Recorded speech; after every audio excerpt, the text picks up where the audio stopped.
استاد عزیز از طراحی گذشته بود و ما مستقیم برده بود سراغ رنگ روغن. 2 سال گذشت با همه شور و اشتیاقش، اما حس میکردم دارم توی دایره تکراری میچرخم. فقط طبیعت کار میکردیم، مثل مدل بابراس شاب شاب فقط رنگ میذاشتی، هیچ انعطافی تو کارا نبود. یه بار خواستم تو یکی از کارام که جنگل بود و خرس داشت کمکم کنه، نتونست. همونجا بود که فهمیدم وقتشه برم دنبال مسیر خودم.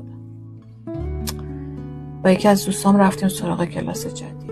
تازه اونجا فهمیدم مدیوم چیه، این که میشه قاطی رنگ روغن زد و رنگ و رقیق تر کرد.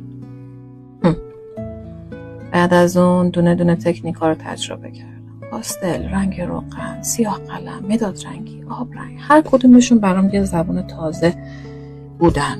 حرف‌های جدید برای گفتن داشتن. سالا کار کردم. گاهی دل سرد شدم، گاهی خسته شدم، اما هیچ وقت کنار نکشیدم. نقاشی برای من فقط یه هنر نیست، یه راهه. راهی به سوی خودم، به سوی رویاهایی که رنگ دارن.